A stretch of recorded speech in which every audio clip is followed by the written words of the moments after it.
ਸਤਨਾਮ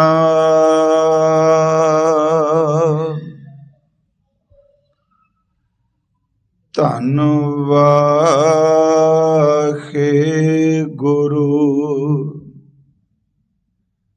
ਸਾਹਿਬ JIO. Dhanna Gopal ਤੇਰਾ ਆਰਤਾ, ਜੋ ਜਨ ਤੁਮਰੀ ਭਗਤ ਕਰਨ ਤੇ ਤਿਨ ਕੇ ਕਾਜ ਸਵਾਰਤਾ। ਗੋਪਾਲ ਤੇਰਾ ਆਰਤਾ, ਜੋ ਜਨ ਤੁਮਰੀ ਭਗਤ ਕਰਨ ਤੇ ਤਿਨ ਕੇ ਕਾਜ ਸਵਾਰਤਾ। ਰਹਾ ਦਾਲ ਸੀਧਾ ਮਾਂਗੋ ਕੀਓ, हमरा खुशी करे नित जियो। पनिया छादन नीका, अनाज मंगो सत सीका। गौ भैंस मंगो लवेरी, एक ताजन तुरी चंगेरी। घर की गेहन चंगी, जन धन्ना लेवै मंगी। वाहिगुरु जी का खालसा,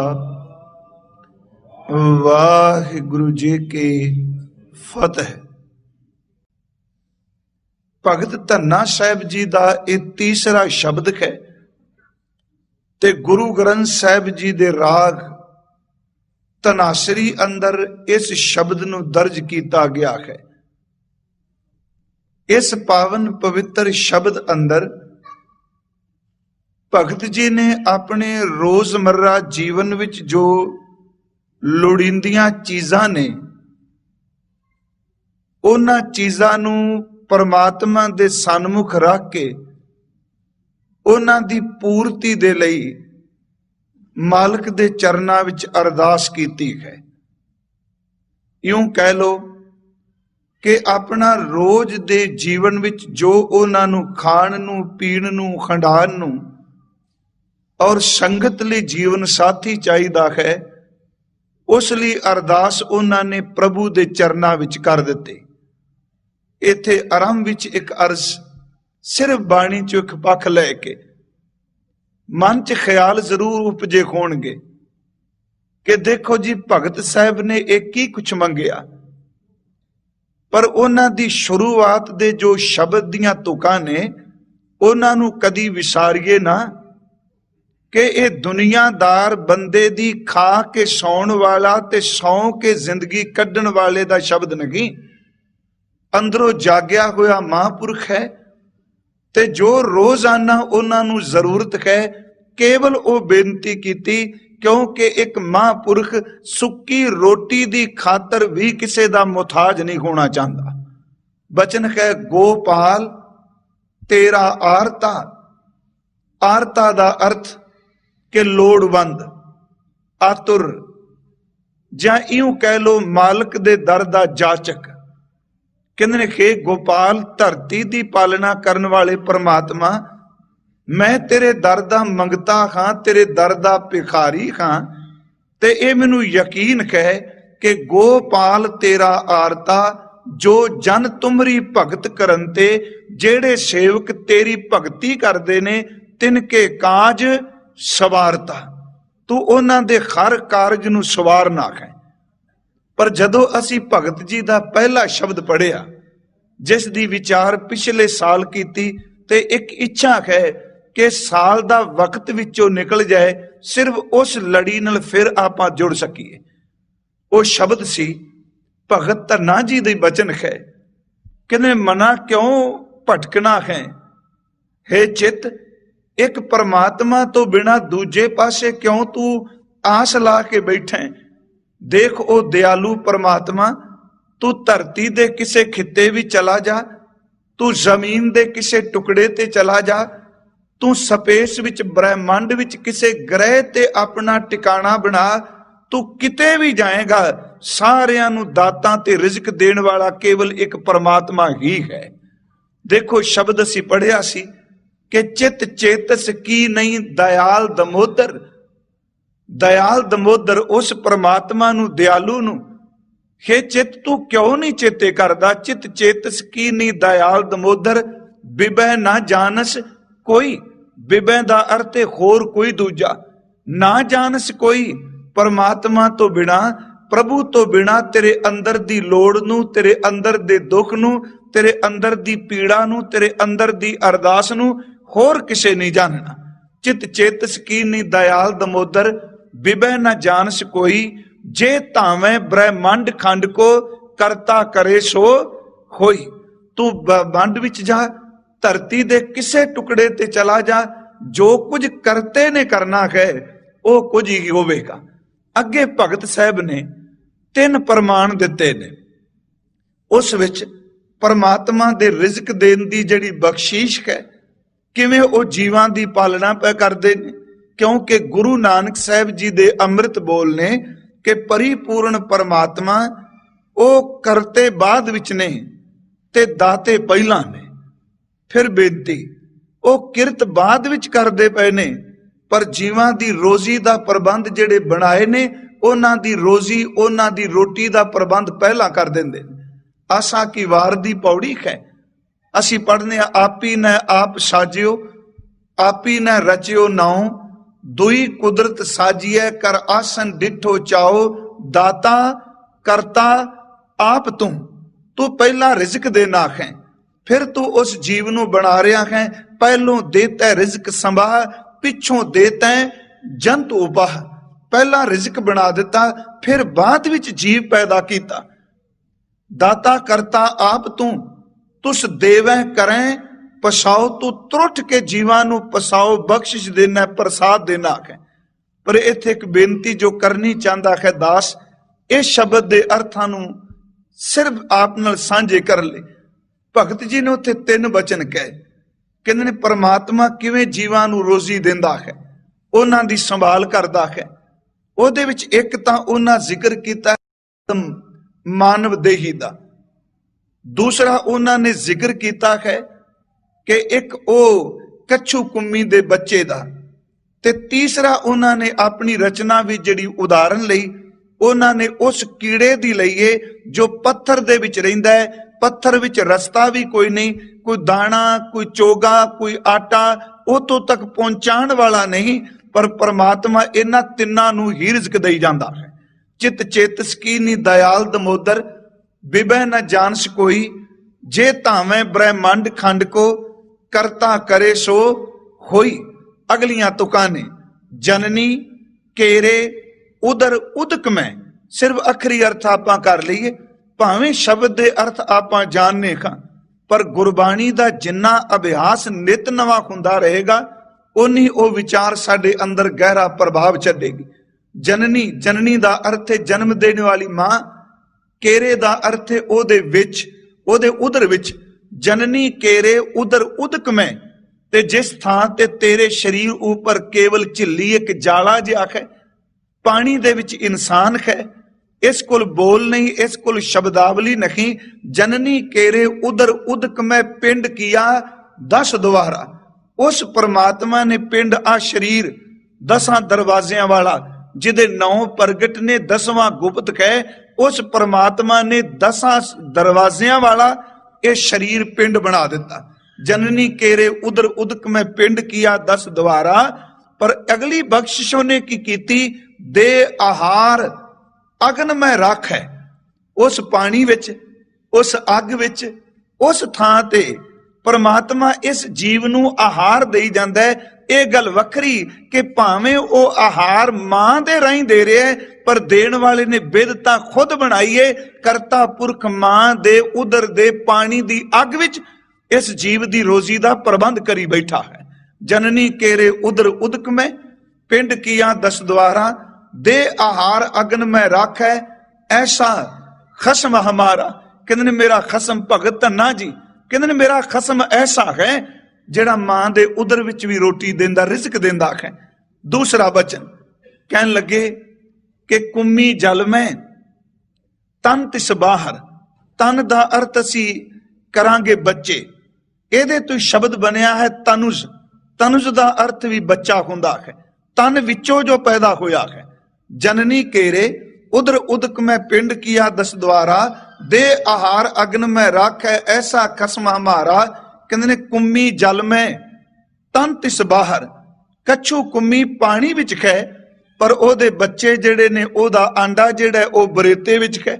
ਇਹ ਕਈ ਵਾਰੀ ਆਪ ਨਾਲ ਵਿਚਾਰ ਸਾਂਝੇ ਕੀਤੇ ਨੇ, ਦੁਹਰਾ ਦਿਆਂ ਕਿ ਕੱਛੂ ਕੁੰਮੀ ਕਦੀ ਵੀ ਆਂਡਾ ਆਪਣਾ ਪਾਣੀ ਵਿੱਚ ਨਹੀਂ ਦਿੰਦੀ।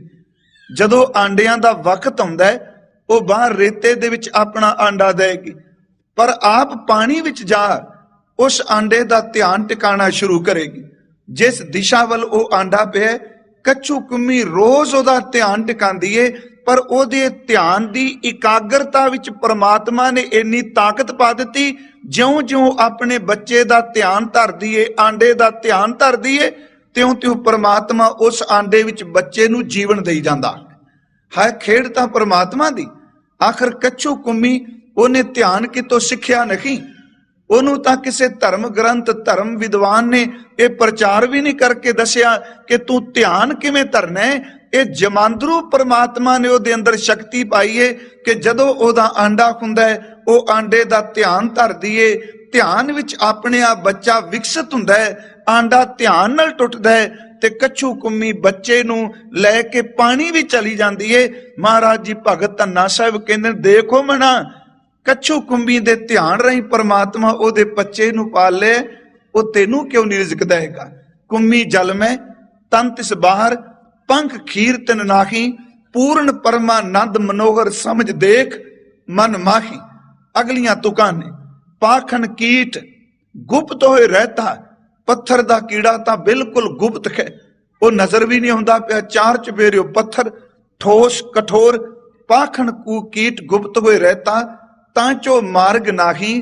ਕਹਿ ਧੰਨਾ ਪੂਰਨ ਤਾਹੂ ਕੋ। ਕਹਿੰਦੇ ਨੇ ਕਿਉਂ ਜਿੰਦੇ ਡਰ ਨਹੀਂ ਪਈ, ਕਿਉਂ ਤੂੰ ਖਬਰਾਂ ਨਾ ਪਿਆ, ਕਿਉਂ ਤੈਨੂੰ ਚਿੰਤਾ ਲੱਗ ਗਈ।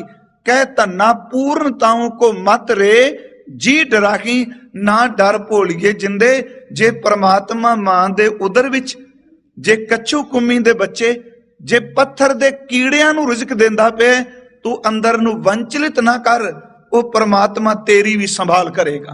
ਆਓ ਜਿਹੜੀ ਅਸਲ ਅਰਜ਼ ਕਰਨੀ ਹੈ, ਇੱਕ ਸਵਾਲ ਉੱਠੇਗਾ ਕਿਉਂਕਿ ਗੁਰਬਾਣੀ ਨੇ ਉਦਮ ਕਰਨ ਦੀ ਗੱਲ ਕਹੀ ਏ, ਚਿੰਤਾ ਕਰਨ ਦੀ ਗੱਲ ਨਹੀਂ ਕਹੀ।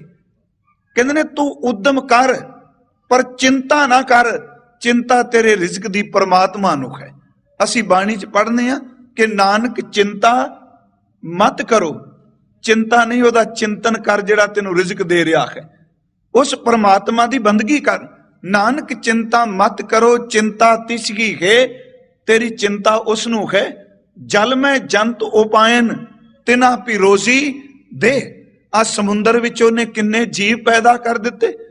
ਉਹ ਸਮੁੰਦਰ ਵਿੱਚ ਪਤਾ ਨਹੀਂ ਅਣਗਿਣਤ ਜੀਵਾਂ ਨੂੰ ਰੋਜ਼ੀ ਪਿਆ ਦਿੰਦਾ ਹੈ। ਦੇਖ ਉਹਨਾਂ ਨੂੰ ਚਿੰਤਾ ਨਹੀਂ, ਪਰ ਰੋਜ਼ੀ ਤਾਂ ਉਹਨਾਂ ਨੂੰ ਹੀ ਮਿਲਦੀ ਹੈ। ਨਾਨਕ ਚਿੰਤਾ ਮਤ ਕਰੋ ਚਿੰਤਾ ਤਿਸੀ ਹੈ। ਜਲ ਮੈਂ ਜੰਤ ਉਪਾਇਨ ਤਿਨਾ ਪੀ ਰੋਜ਼ੀ ਦੇ। ਉੱਥੇ ਹੱਟ ਨਾ ਚੱਲੀ ਨਾ ਕੋ ਕਿਰਸ ਕਰੇ। ਉੱਥੇ ਸਟੋਰ ਵੀ ਕੋਈ ਨਹੀਂ, ਦੁਕਾਨਾਂ ਵੀ ਕੋਈ ਨਹੀਂ, ਤੇ ਨਾ ਉੱਥੇ ਖਲ ਕੋਈ ਵਾਂਦਾ ਹੈ। ਉੱਥੇ ਹੱਟ ਨਾ ਚੱਲੀ ਨਾ ਕੋ ਕਿਰਸ ਕਰੇ। ਸੌਦਾ ਮੂਲ ਨਾ ਹੋਵੇ। ਉੱਥੇ ਤਾਂ ਬੰਦਾ ਕੋਈ ਬਿਜ਼ਨਸ ਵਪਾਰ ਵੀ ਨਹੀਂ ਕਰਦਾ ਪਿਆ। ਪਾਣੀ ਵਿੱਚ ਕਿੰਨੇ ਵਪਾਰ ਕਰਨਾ, ਕੋਈ ਜੀਵ ਵਪਾਰੀ ਹੈ। ਸੌਦਾ ਮੂਲ ਨਾ ਹੋਵੇ ਨਾ ਕੋ ਲੈ ਨਾ ਦੇ। ਆਪਾਂ ਤਾਂ ਮੁੱਕ ਜਾਏ ਕਿਸੇ ਤੋਂ ਉਧਾਰ ਮੰਗ ਲੈਨੇ ਆ। ਪਾਣੀ ਦੇ ਜੀਵ ਤਾਂ ਇੱਕ ਦੂਜੇ ਤੋਂ ਉਧਾਰ ਵੀ ਨਹੀਂ ਮੰਗਦੇ ਪਏ।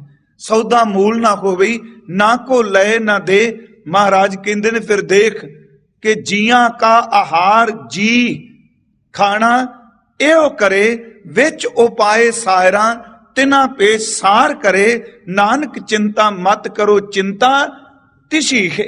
ਉਹ ਚਿੰਤਾ परमात्मा ਨੂੰ ਹੈ। ਜੇ ਚਿੰਤਾ परमात्मा ਨੂੰ ਹੈ ਇਹ ਚ ਕੋਈ ਸ਼ੱਕ नहीं। सतगुरु कलगी वाले दे ता बचन ने कि और की बात कहां कहे तो सो सवैये सो पेटिए के पट बीच बचावे वो तां मां दे उदर विच रोजी देंदा है। महाराज जी ने जदों जफरनामे दा पहला शेर लिखिया, मैं कई बारी सोचना कि हिंदुस्तान दा बादशाह होवे उस वक्त दियां लिखतां कदी पढ़ो। हिंदी दा कवि जे कोई चिट्ठी लिखेगा ओनू रिजक दाता लिखेगा, ओनू अन्नदाता लिखेगा। यही कारण कि उस धरती उत्ते बादशाह नू भगवान ही तां मान लिया गया क्योंकि खुशामदी लोग इन्ने को पैदा हो गए, रब ते भरोसा छड्ड के कहन लग पे राजा ही रब है, यही सानू रिजक देंदा है। जिहड़ा औरंगजेब नू चिट्ठी लिखेगा ओनू रिजक दाता ही लिखेगा, प्रजा पालक ही लिखेगा, ओनू अपना शहनशाह लिखेगा। पर कलगीधर जी ने जदों जफरनामा लिखे है उस विच पहले शेर ही लिखे ने, औरंगजेब नू मुखातब करके नहीं, दास्तान बाद विच कहे पहला लिखे ये कमाल करामात कायम करीम रजा बख्श राजक रिहा कुन रहीम।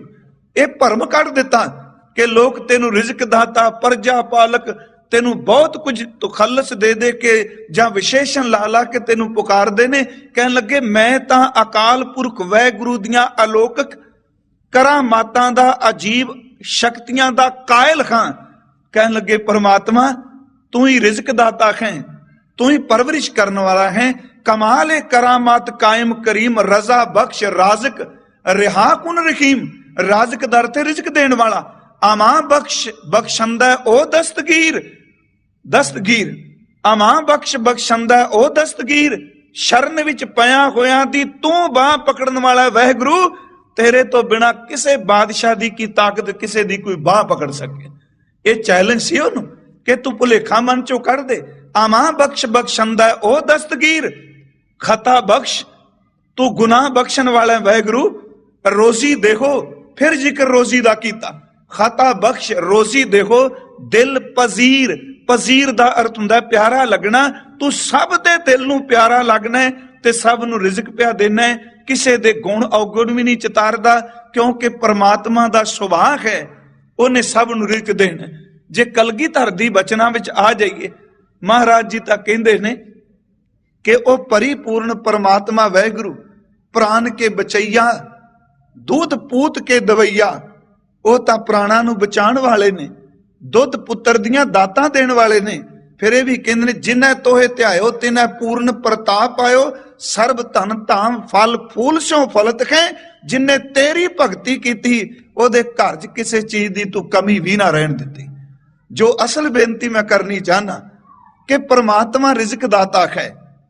भगत धन्ना जी खुद कह रहे ने ओ उदर विच, ओ पत्थर विच, ओ पानी विच, ओ सारे जीवां नू रोजी देंदा है। ते एक सवाल इनू तर्क च नहीं ले जाना। फिर भगत जी खुद क्यों कह रहे ने गोपाल तेरा आरता, जो जन तुमरी भगत करन ते तिन के काज सवारता। दाल सीधा मांगू घियो हमरा खुशी करे नित जियो।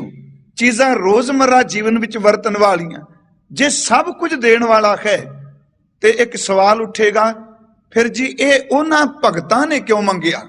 ते कई वारी कई सज्जन इस पवित्र शब्द नूं लैके अंदर शंके दी गंढ बन लैंदे ने।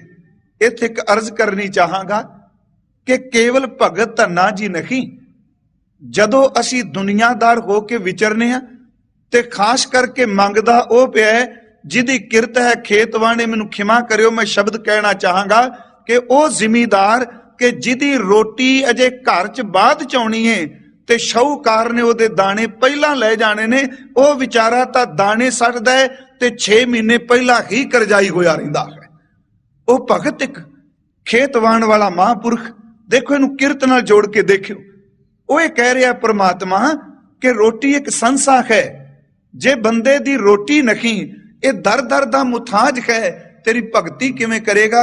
इउं कह लो अंदर नू स्वतंत्र कर लई, अंदर नू कर्ज तो मुक्त कर लई, अंदर नू किसे दा मुथाज ना रहे, ਉਹ ਪ੍ਰਮਾਤਮਾ ਤੋਂ ਮੰਗਦੇ ਨੇ।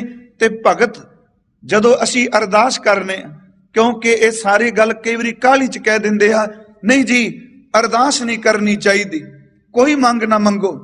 ਇੱਕ ਦਾਸ ਬੇਨਤੀ ਕਰੇਗਾ, ਠਰਮੇ ਨਾਲ ਸੁਣਿਓ।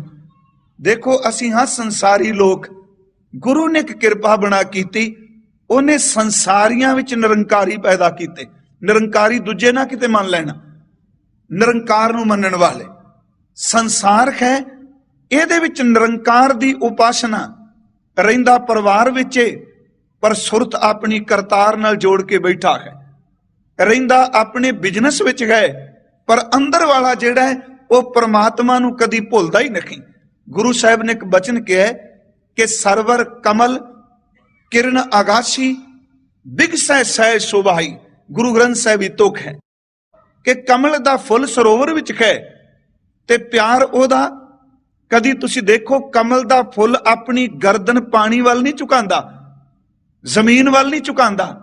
ਜਦੋਂ ਵੀ ਦੇਖੋਗੇ ਉਹ ਪੂਰਨ ਤੌਰ ਤੇ ਜਦੋਂ ਖਿੜਾ ਵਿੱਚ ਆਉਂਦਾ ਹੈ ਤੇ ਉਹਦਾ ਧਿਆਨ ਇੱਕੋ ਦਮ ਸੂਰਜ ਵੱਲ ਚਲਾ ਜਾਂਦਾ ਹੈ। ਰਹਿੰਦਾ ਚਿੱਕੜ ਵਿੱਚ ਹੈ, ਪਲਦਾ ਪਾਣੀ ਵਿੱਚ ਹੈ ਤੇ ਸੰਬੰਧ ਆਪਣੇ ਸੂਰਜ ਨਾਲ ਬਣਾਈ ਬੈਠਾ ਹੈ। ਮਹਾਰਾਜ ਕਹਿੰਦੇ ਨੇ ਜਿਵੇਂ ਇੱਕ ਕਮਲ ਦਾ ਫੁੱਲ ਪਾਣੀ 'ਚ ਰਹਿ ਕੇ ਆਪਣਾ ਰਿਸ਼ਤਾ ਸੂਰਜ ਨਾਲ ਬਣਾਈ ਬੈਠਾ ਹੈ, ਤੇ ਜਿਹੜਾ ਗੁਰਮਤੀਆ ਸਿੱਖ ਹੈ ਉਹ ਪਰਿਵਾਰ ਵਿੱਚ ਰਹਿੰਦਿਆਂ ਆਪਣਾ ਸੰਬੰਧ ਕਰਤਾਰ ਨਾਲ ਬਣਾਈ ਬੈਠਾ। ਧਿਆਨ ਉਹਦਾ ਪਰਮਾਤਮਾ ਵੱਲ ਹੈ। ਸਰਵਰ ਕਮਲ ਕਿਰਨ ਆਗਾਸੀ, ਕਿਰਨਾਂ ਆਕਾਸ਼ ਤੋਂ ਮਿਲਦੀਆਂ ਨੇ। ਬਿਗਸੈ ਸਹਿ ਸੁਭਾਈ। ਨਹੀਂ ਗੁਰਮਖੋ, ਜਿਸ ਚੀਜ਼ ਦੀ ਸਿੱਖ ਨੂੰ ਲੋੜ ਹੈ ਉਹਨੇ ਬੰਦੇ ਅੱਗੇ ਤਾਂ ਝੋਲੀ ਅੱਡਣੀ ਨਹੀਂ। ਬਾਬਾ ਫਰੀਦ ਸਾਹਿਬ ਦੇ ਕਥਨ ਮੁਤਾਬਕ ਉਹ ਤਾਂ ਇਹ ਕਹਿੰਦੇ ਨੇ ਕਿ ਮਾਲਕ ਤੂੰ ਖੁਦਾ ਇੰਨੀ ਕੁ ਬਖਸ਼ਿਸ਼ ਕਰ ਕਿ ਜਿਉਂਦੇ ਜੀ ਕਿਸੇ ਬੰਦੇ ਦੇ ਸਾਹਮਣੇ ਝੋਲੀ ਨਾ ਅੱਡਣੀ ਪਏ। ਇੱਥੇ ਬੜਾ ਸਪਸ਼ਟ ਜੇ ਬੰਦੇ ਦਾ ਸੁਭਾਅ ਹੈ, ਇਹ ਮਦਦ ਕਰਦਾ ਹੈ ਤੇ ਮਦਦ ਕਰਨ ਤੋਂ ਬਾਅਦ ਮਰਦੇ ਦਮ ਤੱਕ ਬੰਦੇ ਨੂੰ ਚਿਤਾਰ ਚਿਤਾਰ ਕੇ ਕੋਸੀ ਜਾਂਦਾ ਹੈ। ਇਹ ਸੁਭਾਅ ਹੈ ਨਾ। ਇੱਥੋਂ ਤੱਕ ਸਕਾ ਭਰਾ ਵੀ ਮਦਦ ਕਰੇ, ਪਰ ਉਹ ਵੀ ਚਾਰ ਬੰਦਿਆਂ 'ਚ ਖਲੋ ਕੇ ਕਹੇਗਾ ਇਹਦੇ ਪੱਲੇ ਕੀ ਸੀ, ਆਖਰ ਅਸੀਂ ਮਦਦ ਕੀਤੀ, ਮੈਂ ਆਪਣਾ ਆਪੇ ਦੀ ਖਾਤਰ ਲਾ ਦਿੱਤਾ। ਖਿਮਾ ਕਰਿਓ, ਇੱਥੇ ਕਈ ਵਾਰੀ ਜਨਮ ਦੇਣ ਵਾਲੇ ਪੁੱਤ ਧੀਆਂ ਵੀ ਕਹਿਣ ਲੱਗ ਪੈਂਦੇ ਨੇ, ਆਖਰ ਸਾਡੇ ਸਿਰ ਤੇ ਮਾਪੇ ਬੈਠੇ ਨੇ ਜਿਨ੍ਹਾਂ ਨੇ ਮਾਂ ਬਾਪ ਦੇ ਘਰੋਂ ਸਭ ਕੁਝ ਲਿਆ, ਮਾਂ ਦਾ ਦੁੱਧ ਪੀਤਾ, ਉਹ ਜਿਹਦਾ ਦੁੱਧ ਪੀਤਾ ਉਹਦੇ ਤੇ ਵੀ ਅਹਿਸਾਨ ਜਤਾਉਂਦੇ ਨੇ। ਪਰਮਾਤਮਾ ਇੱਕ ਐਸਾ ਹੈ, ਸਭ ਨੂੰ ਰਿਜ਼ਕ ਦਿੰਦਾ ਹੈ, ਭਾਵੇਂ ਅਕਿਰਤ ਘਣ ਵੀ ਕੋਈ ਬਣ ਜਾਏ ਉਹ ਚਿਤਾਰ ਕੇ ਨਹੀਂ ਕਹਿੰਦਾ ਮੈਂ ਤੇਰੀ ਇੰਨੀ ਪਰਵਰਿਸ਼ ਕੀਤੀ। ਉਹਦਾ ਇੱਕ ਸੁਭਾਅ ਹੈ। ਗੁਰੂ ਗ੍ਰੰਥ ਸਾਹਿਬ ਵਿੱਚ ਇਹ ਬਚਨ ਹੈ। ਅਸੀਂ ਬਾਬਾ ਫਰੀਦ ਸਾਹਿਬ ਦਾ ਪੜ੍ਹਦੇ ਹਾਂ ਕਿ ਕਿਸੇ ਦੇ ਦਰ ਦਾ ਮੁਤਾਜ ਨਾ ਕਰੀ। ਇਹਨੂੰ ਇਸ ਕਨਸੈਪਟ 'ਚ ਲੈਣਾ ਕਿ ਭਗਤ ਇੱਕ ਅੱਧ ਸੇਰ ਆਟੇ ਦੀ ਖਾਤਰ ਵੀ ਕਿਸੇ ਅੱਗੇ ਝੁਕਣਾ ਨਹੀਂ ਚਾਹੁੰਦਾ। ਉਹਦੇ ਅੰਦਰ ਦੀ ਅਣਖ ਹੈ, ਇਹਨੂੰ ਅਣਖ ਨੂੰ ਹੰਕਾਰ 'ਚ ਮਤ ਲਿਜਾਣ। ਉਹ ਇੱਕ ਪੈਰਾਂ 'ਚ ਪਾਉਣ ਵਾਲੀ ਜੁੱਤੀ ਦੀ ਖਾਤਰ ਵੀ ਕਿਸੇ ਦੇ ਮੁਤਾਜ ਨਹੀਂ ਬਣਨਾ ਚਾਹੁੰਦਾ। ਤਾਂ ਹੀ ਬਾਬਾ ਸਾਹਿਬ ਨੇ ਕਿਹਾ ਬਾਰ ਪਰਾਏ ਬੈਸਣਾ ਸਾਈਂ ਮੁਝੇ ਨਾ ਦੇ, ਜੇ ਤੂੰ ਐਵੇਂ ਰੱਖਸੀ ਤਾਂ ਜਿਓ ਸਰੀਰੋਂ ਲੈ। ਕਿਸੇ ਦੇ ਦਰਵਾਜ਼ੇ ਦਾ ਮੁਤਾਜ ਬਣਾ ਨਹੀਂ ਤੇ ਸਰੀਰ ਵਿੱਚੋਂ ਜਿੰਦ ਕੱਢ ਲਈ। ਮੈਂ ਇੱਕ ਰੋਟੀ ਦੇ ਟੁਕੜੇ ਦੀ ਖਾਤਰ ਵੀ ਕਿਸੇ ਦੇ ਦਰ ਦਾ ਮੁਤਾਜ ਨਹੀਂ ਬਣਨਾ। ਸਾਨੂੰ ਜਦੋਂ ਲੋੜ ਹੁੰਦੀ ਹੈ, ਸਿੱਖ ਨੇ ਕਿਹਦੇ ਕੋਲੋਂ ਅਰਦਾਸ ਕਰਨੀ? ਪੁਰਾਤਨ ਸਮੇਂ ਤਾਂ ਗੁਰੂ ਕੇ ਸਿੱਖੋ ਰਹਿਤਵਾਨ ਬੰਦਗੀ ਕਰਨ ਵਾਲੇ ਗੁਰਸਿੱਖ, ਉਹਨਾਂ ਨੂੰ ਬੁਲਾ ਕੇ ਕਿਹਾ ਜਾਂਦਾ ਸੀ ਕਿ ਤੁਸੀਂ ਮਾਲਕ ਦੇ ਚਰਨਾਂ ਵਿੱਚ ਅਰਦਾਸ ਕਰੋ, ਆਪਣੀ ਮੰਗ, ਆਪਣੇ ਅੰਦਰ ਦੀ ਪੀੜਾ ਮਾਲਕ ਦੇ ਦਰ ਤੇ ਰੱਖਣੇ। ਇਹੀ ਕਾਰਨ ਕਿ ਜਦੋਂ ਅੱਜ ਅਸੀਂ ਰੌਲਾ ਪਾਉਂਦੇ ਆ ਕਿ ਫਲਾਣਾ ਬੰਦਾ ਉਹ ਟੂਣੇ ਵਾਲੇ ਕੋਲ ਚਲਾ ਗਿਆ, ਫਲਾਣਾ ਵਾਲਾ ਮੰਤਰਾਂ ਵਾਲੇ ਕੋਲ ਚਲਾ ਗਿਆ, ਫਲਾਣਾ ਹੱਥ ਵਿਖਾਣ ਵਾਲੇ ਪਿੱਛੇ ਚਲਾ ਗਿਆ, ਛੱਡੋ ਜੀ ਫਲਾਣਾ ਤਾਂ ਦੂਜੇ ਦੇ ਡੇਰੇ ਤੇ ਭਟਕਦਾ ਰਿਹਾ। ਦੇਖੋ ਜਦੋਂ ਅਸੀਂ ਗੁਰੂ ਗ੍ਰੰਥ ਸਾਹਿਬ ਵਿੱਚੋਂ ਦੱਸਾਂਗੇ ਨਹੀਂ ਕਿ ਤੇਰੀਆਂ ਸੰਸਾਰ ਦੀਆਂ ਲੋੜਾਂ ਵੀ ਗੁਰੂ ਪੂਰੀਆਂ ਕਰਦਾ ਹੈ, ਸੱਚ ਐਵੇਂ ਉਦੋਂ ਬੰਦਾ ਕਿਸੇ ਦੇ ਦਰ ਤੇ ਨਹੀਂ ਜਾਏਗਾ। ਜੇ ਦੱਸਾਂਗੇ ਤੇ ਗੁਰੂ ਦਰ ਤੇ ਡਿੱਗਾ ਰਹੇਗਾ, ਤੇ ਜੇ ਉਹਦੀ ਅਵਸਥਾ ਤਾਂ ਵਿਚਾਰੇ ਦੀ ਰੋਟੀ ਖਾਣ ਦੀ, ਰੋਟੀ ਦਾ ਮੁਤਾਜ ਹੈ, ਤੇ ਸੁਣਾਨੇ ਉਹਨੂੰ ਵੇ ਪਿਆ ਵੀ ਆਹ ਚੀਜ਼ ਨਾ ਮੰਗੀ। ਨਹੀਂ ਆਓ ਬਾਣੀ 'ਚ 2-3 ਬਚਨ ਅਸੀਂ ਲੈ ਲਈਏ। ਧੰਨ ਗੁਰੂ ਅਰਜੁਨ ਦੇਵ, ਉਹਨਾਂ ਨੇ ਆਪ ਅਰਦਾਸ ਸਾਨੂੰ ਸਿਖਾਈ। ਕਹਿਣ ਲੱਗੇ ਤੈਨੂੰ ਲੋੜ ਹੋਵੇ ਥੋੜ ਹੋਵੇ ਤੇ ਤੂੰ ਕਿਸੇ ਤੋਂ ਮੰਗਣ ਦੀ ਥਾਂ ਆਪਣੇ ਮਾਲਕ ਦੇ ਦਰ ਤੋਂ ਮੰਗੀ। ਤੇ ਮਹਾਰਾਜ ਕਿਹੜੀ ਕਿਹੜੀ ਚੀਜ਼ ਉਸ ਦੇ ਦਰ ਤੋਂ ਮਿਲਦੀ ਹੈ। ਦੇਖੋ ਉਹਨਾਂ ਨੂੰ ਤਾਂ ਇੰਨਾ ਭਰੋਸਾ ਕਿ ਸਾਰੇ ਹਮਲਾਵਰ ਵੀ ਜਦੋਂ ਆਏ ਤੇ ਇੱਕੋ ਗੱਲ ਕਹਿੰਦੇ ਨੇ, ਛੱਡੋ ਪਰਾਂ, ਇਹਨਾਂ ਨੂੰ ਅੱਗੇ ਹੋ ਕੇ ਮਿਲਣ ਦੀ ਥਾਂ ਆਪਾਂ ਤਾਂ ਕੇਵਲ ਅਕਾਲ ਪੁਰਖ ਵਾਹਿਗੁਰੂ ਦਾ ਹੀ ਸ਼ੁਕਰਾਨਾ ਕਰਾਂਗੇ। ਪ੍ਰਥਮੇ ਮਤਾ ਜੇ ਪੱਤਰੀ ਚਲਾਵੂੰ, ਇੱਕ ਅਰਦਾਸ ਹੀ ਹੈ ਨਾ। ਦੁਤੀਏ ਮਤਾ ਦੋ ਮਾਨਕ ਪਹੁੰਚਾਵੂੰ, ਤ੍ਰਿਤੀਏ ਮਤਾ ਕਿਛ ਕਰੂੰ ਉਪਾਇਆ, ਮੈਂ ਸਭ ਕੀ ਛੋੜ ਪ੍ਰਭ ਤੂੰ ਹੀ ਧਿਆਇਆ। ਇਹਦਾ ਮਤਲਬ ਹੈ ਤਾਕਤਾਂ ਦੇ ਮੁਕਾਬਲੇ ਮੈਂ ਸਿਰਫ ਤੇਰਾ ਆਸਰਾ ਪਰਨਾ ਲਿਆ ਤੇ ਸੱਚ ਉਹ ਹਕੀਕਤ ਵੀ ਹੋਇਆ। ਮਹਾਰਾਜ ਜੀ ਨੇ ਜੇ ਆਸਰਾ ਪਰਨਾ ਲਿਆ, ਕਾਢ ਕੁਠਾਰ ਖਸਮ ਸਿਰ ਕਾਟਿਆ, ਖਿਨਮੈ ਹੋਏ ਗਿਆ ਹੈ ਖਾਕ। ਜਿਹੜਾ ਮਾਰਨ ਆਇਆ ਸੀ ਭੱਠੇ ਵਿੱਚ ਦੇਖ ਕੇ ਖੁਦ ਹੀ ਉਹ ਰਾਖ ਹੋ ਗਿਆ। ਹੁਣ ਜਦੋਂ ਲੋੜ ਹੈ, ਹੁਣ ਫਿਰ ਮੇਰੀ ਬੇਨਤੀ ਸਮਝਿਓ, ਕੱਲੀ ਸੰਸਾਰੀ ਲੋੜ ਹੀ ਨਾ ਹੋਵੇ, ਅੰਦਰ ਦੀ ਭਗਤੀ, ਅੰਦਰ ਦਾ ਸਿਮਰਨ, ਮਾਲਕ ਦਾ ਸ਼ੁਕਰਾਨਾ ਵੀ ਹੋਵੇ। ਹੁਣ ਅਰਦਾਸ ਤਾਂ ਕਰਨ ਆ ਗਏ ਤੇ ਜਪਜੀ ਸਾਹਿਬ ਇੱਕ ਦਿਨ ਵੀ ਨਹੀਂ ਪੜਿਆ, ਕਦੀ ਗੁਰੂ ਗ੍ਰੰਥ ਸਾਹਿਬ ਦੇ ਤੂੰ ਦਰਸ਼ਨ ਨਹੀਂ ਕੀਤੇ, ਕਿਤੇ ਟਿਕ ਕੇ 4 ਘੜੀਆਂ ਸਿਮਰਨ ਨਹੀਂ ਕੀਤਾ।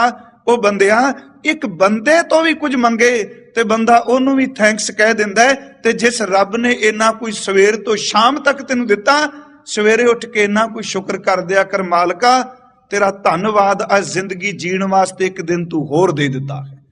ਇੰਨੇ ਸ਼ਬਦ ਹੀ ਕਿਤੇ ਕਹਿ ਦੇ। ਹੁਣ ਗੁਰੂ ਅਰਜਨ ਸਾਹਿਬ ਉਹਨਾਂ ਦਾ ਪਵਿੱਤਰ ਬਚਨ ਹੈ ਕਿ ਮਾਲਕ ਦੇ ਦਰ ਤੋਂ ਮੰਗਦੇ ਹਾਂ। ਉਹਨਾਂ ਨੇ ਫਰਮਾਇਆ, ਉਹ ਸ਼ਬਦ ਤੁਹਾਨੂੰ ਚੇਤੇ ਹੈ, ਜਨ ਕੋ ਪ੍ਰਭ ਸੰਗੇ ਅਸਨੇ। ਤੇ ਇਹਦੇ ਵਿੱਚ ਵੀ ਮੰਗ ਹੈ, ਦਾਸ ਨੂੰ ਆਪਣੇ ਪ੍ਰਭੂ ਪਰਮਾਤਮਾ ਦੇ ਨਾਲ ਪਿਆਰ ਹੈ। ਜਨ ਕੋ ਪ੍ਰਭ ਸੰਗੇ ਅਸਨੇ, ਸਾਜਨੋ ਤੂੰ ਮੀਤ ਮੇਰਾ, ਤੂੰ ਹੀ ਮੇਰਾ ਸੱਜਣ ਹੈ, ਤੂੰ ਹੀ ਮੇਰਾ ਮਿੱਤਰ ਹੈ। ਗ੍ਰਹਿ ਤੇਰੇ ਸਭ ਕੇ, ਤੇਰੇ ਘਰ ਵਿੱਚ ਸਭ ਕੁਝ ਹੈ। ਇੱਥੇ ਪਿਛਲੇ ਦਿਨੀ ਇੱਕ ਬੇਨਤੀ ਕੀਤੀ ਸੀ, ਜਿਹਨੂੰ ਸੱਜਣ ਕਹਿ ਦਈਏ ਨਾ, ਮਿੱਤਰ ਕਹਿ ਦਈਏ, ਦਿਲੀ ਮਿੱਤਰ, ਉਹਦੇ ਤੋਂ ਕਦੀ ਕੋਈ ਚੀਜ਼ ਲੁਕਾਣੀ ਨਹੀਂ ਚਾਹੀਦੀ। ਜਿਹੜਾ ਮਿੱਤਰ ਬਣਾ ਕੇ ਪਰਦੇ ਪਾਉਂਦਾ ਹੈ ਨਾ, ਸਹੀ ਅਰਥਾਂ ਵਿੱਚੋਂ ਮਿੱਤਰ ਕਹਾਉਣ ਦਾ ਹੱਕਦਾਰ ਹੀ ਨਹੀਂ। ਹੋਵੇ ਮਿੱਤਰ ਤੇ ਚੀਜ਼ ਲੁਕਾ ਕੇ ਰੱਖੇ, ਹੋਵੇ ਮਿੱਤਰ ਤੇ ਦਿਲ ਅੰਦਰੋਂ ਪਰਦੇ ਥੱਲੇ ਰੱਖੇ। ਬਾਬਾ ਸਾਹਿਬ ਦਾ ਬਚਨ ਹੈ, ਫਰੀਦ ਸਾਹਿਬ ਦਾ, ਕਹਿੰਦੇ ਨੇ, ਮਿੱਤਰ ਤੂੰ ਮੇਰੇ ਘਰ ਵਿੱਚ ਆਵੇਂ, ਤੇਰੀ ਕੋਈ ਲੋੜ ਹੋਵੇ ਤੇ ਮੇਰੇ ਘਰ ਵਿੱਚ ਹੋਵੇ ਤੇ ਮੈਂ ਲੁਕਾ ਕੇ ਰੱਖਾਂ। ਕਹਿਣ ਲੱਗੇ, ਤੇਰੇ ਤੋਂ ਲੁਕਾਵਾਂ ਤੈਨੂੰ ਯਾਰ ਕਹਿ ਕੇ, ਤੇ ਮੇਰਾ ਤਨ ਇਸ ਤਰ੍ਹਾਂ ਸੜ ਜਾਏ ਜਿਵੇਂ ਅੰਗਿਆਰ ਉੱਤੇ ਮਜੀਦ ਸੜਦਾ। ਗੁਰੂ ਗ੍ਰੰਥ ਸਾਹਿਬ ਨੇ ਤਾਂ ਮਿੱਤਰਤਾ ਕਰਨ ਦੀ ਵੀ ਜਾਚ ਦੱਸੀ। ਫਰੀਦਾ ਜੇ ਮੈਂ ਹੁੰਦਾ ਵਾਰਿਆ ਮਿੱਤਾਂ ਆਇੜਿਆ, ਮਿੱਤਰ ਦੇ ਆਉਣ ਨਾਲ ਕੁਝ ਲੁਕਾਵਾਂ, ਖੇੜਾ ਜਲੇ ਮਜੀਠ ਜਿਉਂ ਉੱਪਰ ਅੰਗਾਰਾਂ। ਇਸ ਤਰ੍ਹਾਂ ਤਨ ਸੜ ਜਾਏ ਜੇ ਮਿੱਤਰ ਤੋਂ ਕੁਝ ਲੁਕਾਈਏ, ਜਿਵੇਂ ਮਜੀਠ ਅੱਗ ਉੱਤੇ ਸੜਦਾ ਹੈ। ਪਰ ਇਹ ਸੱਚੇ ਮਿੱਤਰ ਦੀ ਗੱਲ ਹੈ। ਧੰਨ ਗੁਰੂ ਅਰਜਨ ਸਾਹਿਬ ਕਹਿੰਦੇ, ਤੁਸੀਂ ਸੱਜਣ, ਤੁਸੀਂ ਮੇਰੇ ਮਿੱਤਰ, ਮੇਰੇ ਤੋਂ ਕੁਝ ਵੀ ਲੁਕਾਇਆ ਨਹੀਂ। ਜਨ ਕੋ ਪ੍ਰਭ ਸੰਗੇ ਅਸਨੇ, ਸਾਜਨੋ ਤੂੰ ਮੀਤ ਮੇਰਾ, ਗ੍ਰਹਿ ਤੇਰਾ ਸਭ ਕੇ, ਤੇਰੇ ਘਰ ਵਿੱਚ ਸਭ ਕੁਝ ਹੈ। ਹੁਣ ਦੇਖੋ ਮੰਗਦੇ ਕੀ ਨੇ, ਅਰਥ ਜਦੋਂ ਕਰਾਂਗੇ, ਮਾਨ ਮੰਗੂ ਤਾਨ ਮੰਗੂ, ਜੋ ਜਨ ਤੁਮਰੀ ਭਗਤ ਕਰਨ ਤੇ ਤਿਨ ਕੇ ਕਾਜ ਸਵਾਰਤਾ। ਇਸ ਦੇ ਪ੍ਰਮਾਣੇ ਦੀ ਕਥਾ ਕਰ ਲਈ। ਮਾਨ ਇਹਦਾ ਅਰਥ ਇੱਜ਼ਤ, ਇਹ ਹੰਕਾਰ ਵਾਲਾ ਮਾਨ ਨਹੀਂ। ਉਹਨੂੰ ਤਾਂ ਸਾਹਿਬ ਨੇ ਕਿਹਾ, ਸਾਧੋ ਮਨ ਕਾ ਮਾਨ ਤਿਆਗੋ। ਇੱਥੇ ਮਾਨ ਦਾ ਅਰਥ ਹੈ ਇੱਜ਼ਤ। ਕੋਈ ਬੰਦਾ ਨਹੀਂ ਚਾਹੁੰਦਾ ਮੇਰੀ ਸਮਾਜ ਵਿੱਚ ਬੇਇੱਜ਼ਤੀ ਹੋਏ, ਹਰ ਬੰਦਾ ਚਾਹੁੰਦਾ ਮੇਰੀ ਇੱਜ਼ਤ ਹੋਵੇ। ਨਿਮਰਤਾ ਦੇ ਅਰਥ ਕੁਝ ਹੋਰ ਨੇ, ਪਰ ਕਿਸੇ ਬੰਦੇ ਨੂੰ ਜ਼ਲੀਲ ਕਰੀ ਜਾਣਾ, ਇਹਦਾ ਅਰਥ ਨਿਮਰਤਾ ਨਹੀਂ। ਦੇਖੋ, ਹੀਣਤਾ ਤੇ ਨਿਮਰਤਾ ਵਿੱਚ ਫਰਕ ਹੈ। ਨਿਮਰਤਾ ਹੈ ਤਾਕਤ ਹੈ, ਪਰ ਤਾਕਤ ਹੋ ਕੇ ਵੀ ਝੁਕਿਆ ਹੋਇਆ ਹੈ। ਪਰ ਕਿਸੇ ਬੰਦੇ ਨੂੰ ਜ਼ਲੀਲ ਕਰੀ ਜਾਣਾ, ਜਿਵੇਂ ਭਗਤ ਨਾਮਦੇਵ, ਉਹਨਾਂ ਨੂੰ ਮੰਦਰ 'ਚ ਬੈਠੇ ਠੁੱਡੇ ਮਾਰ ਕੇ ਕਹਿਣਾ ਕਿ ਸ਼ੂਦਰ ਤੇਰਾ ਕੰਮ ਇਸ ਮੰਦਰ ਵਿੱਚ ਵੜਨਾ ਨਹੀਂ। ਉਹਨੇ ਕਿਹਾ, ਪਰਮਾਤਮਾ ਆ ਮੰਦਰ ਜਿਹਦੇ 'ਚ ਬੈਠਾ ਪੁਜਾਰੀ ਕਹਿ ਰਿਹਾ ਕਿ ਤੂੰ ਅੰਦਰ ਪ੍ਰਵੇਸ਼ ਨਹੀਂ ਕਰ ਸਕਦਾ, ਤੇਰੀ ਭਗਤੀ ਕਰਨ ਤੋਂ ਬਾਅਦ ਮੁਕਤੀ ਮਿਲੀ, ਉਹ ਕਿੰਨੇ ਵੇਖਣੀ ਹੈ। ਸਵਾਦ ਤਾਂ ਹੈ ਜਿਉਂਦਿਆਂ ਜੀ ਕੁਝ ਕਰਕੇ ਦਿਖਾ, ਜਿਹੜੇ ਮੰਦਰ ਵਿੱਚੋਂ ਮੈਨੂੰ ਧੱਕੇ ਪੈ ਮਾਰਦੇ। ਇੱਜ਼ਤ ਤਾਂ ਉਹਨੂੰ ਵੀ ਚਾਹੀਦੀ ਹੈ।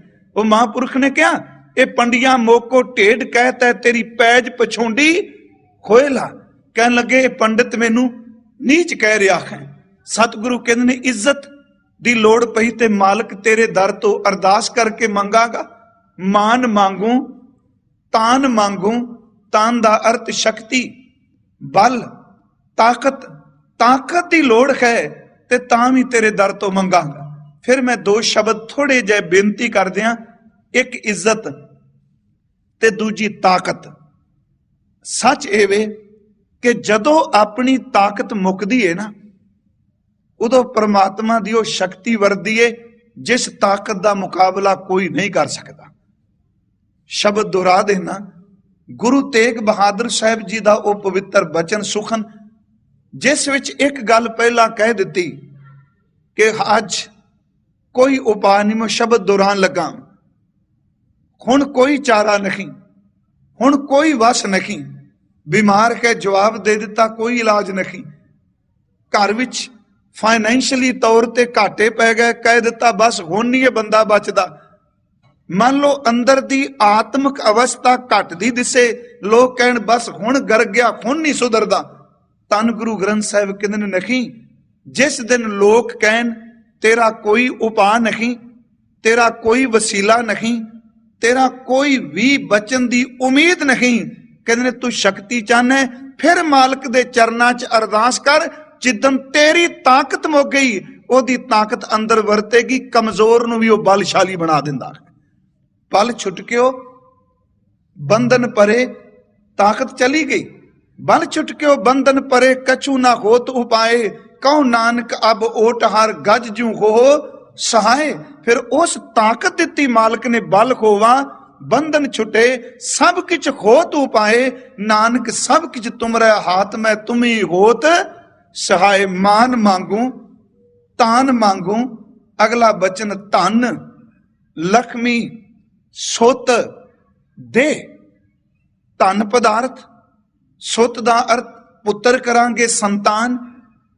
ਦੇ ਦੱਦੇ ਨੂੰ ਲਾਂ ਤੇ ਹਾ ਮੁਕਤਾ ਹੈ। ਮਾਨ ਮੰਗੂ, ਤਾਨ ਮੰਗੂ, ਧਨ, ਲక్ష్ਮੀ, ਸੁੱਤ ਦੇ। ਜਦੋਂ ਤਨ ਨੂੰ ਰੋਗ ਲੱਗ ਜਾਏ, ਕਿ ਮਾਲਕ ਠੀਕ ਹੈ ਦਵਾਈਆਂ ਕੰਮ ਕਰਨਗੀਆਂ, ਪਰ ਮੈਂ ਸੱਚ ਇਹ ਵੇ ਦਵਾਈ ਤੋਂ ਪਹਿਲਾਂ ਤੇਰੇ ਚਰਨਾਂ 'ਚ ਦੁਆ ਬੇਨਤੀ ਕਰਨਾ ਹੋਣਾ, ਕਿਉਂਕਿ ਮੇਰੇ ਤਨ ਦੀ ਬਿਮਾਰੀ ਨੂੰ ਵੀ ਤੂੰ ਹੀ ਠੀਕ ਕਰਨਾ ਹੈ, ਤੇਰੀ ਕਿਰਪਾ ਠੀਕ ਕਰੇਗੀ। ਸਾਹਿਬ ਨੇ ਕਿਹਾ ਇਹ ਕੁਛ ਮਾਲਕ ਦੇ ਦਰ ਤੋਂ ਮੰਗਿਆ। ਦੇਖੋ ਕੱਲਾ ਇਹ ਨਹੀਂ, ਸਿੱਖਾਂ ਤੇ ਵਕਤ ਆਏ, ਉਹਨਾਂ ਨੇ ਮੰਗਿਆ। ਧੰਨ ਗੁਰੂ ਹਰਗੋਬਿੰਦ ਸਾਹਿਬ ਮਾਲਵੇ ਦੀ ਧਰਤੀ ਨੂੰ ਨਿਵਾਜਿਆ। ਗੁਰੂ ਹਰਿਰਾਏ ਸਾਹਿਬ ਹਜ਼ੂਰ ਆਪ ਮਾਲਵੇ ਦੀ ਧਰਤੀ ਤੇ ਗਏ, ਭਾਵਾਂ ਕਿ ਉਸ ਘਰ ਨੂੰ ਬਖਸ਼ੀਸ਼ ਛੇਵੇਂ ਗੁਰਦੇਵ ਵੱਲੋਂ ਮਿਲੀ। ਮੈਂ ਸਿਰਫ ਫੋਕਸ ਇਸ ਤੇ ਖਾਂ ਕਿ ਜਿਹੜਾ ਭਗਤੀ ਕਰਦਾ ਹੈ, ਅਰਦਾਸ ਕਰਦਾ ਹੈ, ਜੇ ਦੁਨੀਆਦਾਰੀ ਤੌਰ ਤੇ ਵੀ ਕੋਈ ਦਾਤ ਮੰਗਦਾ ਹੈ ਤੇ ਮੇਰੇ ਸਤਿਗੁਰੂ ਦੇ ਘਰ ਵੀ ਸਭ ਕੁਝ ਹੈ। ਉਹ ਆਪਣੇ ਸਿੱਖ ਦੀ ਝੋਲੀ ਨੂੰ ਖਾਲੀ ਨਹੀਂ ਰਹਿਣ ਦਿੰਦੇ। ਸਾਚੇ ਸਾਹਿਬਾ ਕਿਆ ਨਹੀਂ ਘਰ ਤੇਰਾ, ਘਰ ਤਾਂ ਤੇਰਾ ਸਭ ਕੁਛ ਹੈ, ਜਿਸ ਦੇਖੇ ਸੋ ਪਾਵੇ। ਧੰਨ ਗੁਰੂ ਹਰਿਰਾਏ ਸਾਹਿਬ ਸਤਵੇਂ ਗੁਰਦੇਵ ਮਹਾਰਾਜ ਪਹੁੰਚੇ। ਉੱਥੇ ਇਲਾਕੇ ਦੀ ਸੰਗਤ ਬਹੁਤ ਇਕੱਠੀ ਹੋਈ ਤੇ ਮਾਲਵੇ ਨੂੰ ਗੁਰੂ ਨੇ ਬਹੁਤ ਨਿਵਾਜਿਆ। ਸੱਚ ਇਹ ਵੇ ਇਹਨੂੰ ਵਿਤਕਰੇ 'ਚ ਮਤ ਲਿਜਾਣਾ। ਉਂਝ ਤਾਂ ਮਾਝੇ ਦੀ ਧਰਤੀ ਦਾ ਚੱਪਾ ਚੱਪਾ ਗੁਰੂ ਰਾਮਦਾਸ, ਗੁਰੂ ਅਮਰਦਾਸ, ਗੁਰੂ ਅੰਗਦ ਦੇਵ, ਗੁਰੂ ਅਰਜੁਨ ਦੇਵ, ਦੁਆਬੇ ਦੀ ਧਰਤੀ ਤੇ ਦਾਤੇ ਨੇ ਰਹਿਮਤਾਂ ਕੀਤੀਆਂ। ਆਨੰਦਪੁਰ ਸਾਹਿਬ ਦਾ ਰੋਪੜ ਜ਼ਿਲ੍ਹਾ ਦੇਖੋ, ਕਲਗੀ ਵਾਲੇ ਦੇ ਚਰਨਾਂ ਦੀ, ਉਹਦੇ ਨੀਲੇ ਘੋੜੇ ਦੀਆਂ ਟਾਪਾਂ ਨਾਲ ਨਿਵਾਜਿਆ ਹੋਇਆ ਹੈ। ਮਾਲਵੇ 'ਚ ਹਜ਼ੂਰ ਗਏ, ਉੱਥੇ ਗੁਰੂ ਹਰਿਰਾਏ ਸਾਹਿਬ ਕੋਲ ਸੰਗਤ ਬਹੁਤ ਆਈ। ਬਹੁਤ ਸਾਰੇ ਉੱਥੋਂ ਦੇ ਜ਼ਿਮੀਂਦਾਰ ਆਏ, ਬਹੁਤ ਗੁਰਦੇਵ ਦੀ ਸੇਵਾ ਕੀਤੀ। ਭਰੇ ਹੋਏ ਦੀਵਾਨ ਦੇ ਅੰਦਰ ਅੱਜ ਚੌਧਰੀ ਕਾਲਾ ਆਇਆ ਹੈ, ਕਰਮਚੰਦ ਦਾ ਪੁੱਤਰ ਹੈ। ਇਹਦੇ ਭਰਾ ਦਾ ਨਾਂ ਸੀ ਰੂਪਚੰਦ। ਇੱਕ ਰੂਪਚੰਦ ਭਾਈ ਸਾਧੂ ਵਾਲਾ ਨਹੀਂ, ਇਹ ਦੂਸਰੇ ਭਾਈ ਕਾਲਾ ਆਇਆ ਤੇ ਧੰਨ ਗੁਰੂ ਹਰਿਰਾਏ ਸਾਹਿਬ ਦੇ ਦਰਬਾਰ ਵੀ ਸੰਗਤ ਬੈਠੀ ਤੇ ਇਹਨੇ ਆਪਣੇ ਦੋ ਭਤੀਜੇ, ਇੱਕ ਫੂਲ ਤੇ ਦੂਜਾ ਸੰਦਲੀ। ਕੀ ਇਹ ਮਾਲਕ ਸਤਿਗੁਰੂ ਦੇ ਦਰ ਤੋਂ ਮੰਗਿਆ ਨਹੀਂ? ਫੂਲ ਤੇ ਸੰਦਲੀ ਦੋਨੋਂ ਬੱਚੇ ਆਪਣੇ ਭਤੀਜੇ ਲੈ ਆਂਦੇ। ਉਹਨਾਂ ਨੇ ਗੱਲ ਸਿਖਾ ਦਿੱਤੀ। ਕਹਿਣ ਲੱਗੇ ਜਦੋਂ ਸਤਿਗੁਰੂ ਦੇ ਸਾਹਮਣੇ ਜਾਓਗੇ, ਬੱਚੇ ਸਨ ਉਹ, जिस तरह सिखाया बच्चा वो जी हरकत करेगा। कहने लगे जदों सतगुरु दे सामने जाओगे अपने पेट तो वस्त्र हटा देना ते अपने हत्थां दे नाल अपने पेट नूं खड़कान लग पैना, जिवें मानो कोई ढोलकी बजाए जां कोई चीज नूं खड़कांदा है। हुण बच्चे सिखाए सन, भरे कोई दरबार विच पहुंचे ते कहंदे ने दोनों बच्चियां ने खड़े होके अपने पेट उत्ते हथ मारने शुरू कर दिते। कुछ विद्वान कहते हैं मुंह वाल भी इशारा करन। सतगुरु गुरु हर राय साहब देख के मुस्करा पे। महाराज जी ने कहा ये बच्चे किस दे भरे को दरबार विच हरकत क्यों करते हैं? मैं सिर्फ एक बेनती करनी चाहना कि गुरु दी दात वो सदियां तक नहीं मिटती। जो गुरु ने वचन कर दिता ना सिखा बस चेते रखी, ओदे बीज ने कदी सुकना नहीं। तेरे अंदर दी भावना दी धरती जरखेज होवे, जिदन बीज पावेगा फल उदन ही लग जाना। दाना आपां सुकाने आ पर ओदे विच वाला बीज नहीं सुकदा, बीज तां कायम है। महाराज जी ने पूछया ये बच्चे किस दे की मंगदे ने? ते भाई काला उठ के कहंदा महाराज ये मेरे भतीजे ने, एक दा नाम फूल है ते दूसरे दा नाम संदली है। फूल ते संदली ये मेरे भतीजे ने। हजूर ने कहा ये हरकत की कर रहे ने? हाँ पाप की दसना की चाहते ने?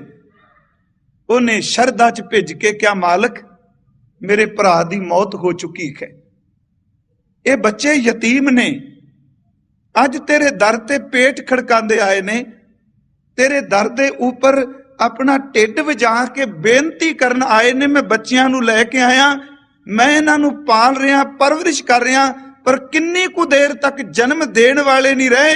एक किरपा कर इन्हां बच्चियां नूं 2 वक्त दी रोटी बख्श दे। ये तेरे दर तो रोटी मंगण आए ने। सतगुरु ने देख दिया सार, 7वें गुरुदेव ने क्या फूल वधे फुलेगा ये शब्द कहे।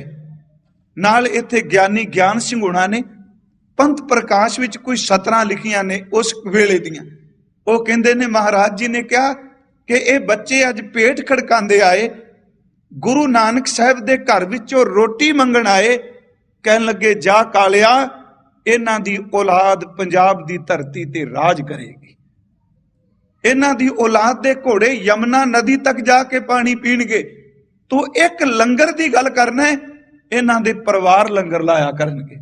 हुण देखो इतिहास नूं तां आपां स्वीकारीए गुरु दी बख्शिश नूं। उत्थे उन्हां लिखिआ इनके पाछे लाखों खै हैं। इहदा मतलब जेड़े अज पेट खड़कांदे आए ने इन्हां पिछे लखां नूं रोटी मिलेगी। इनके पाछे लाखों खै हैं।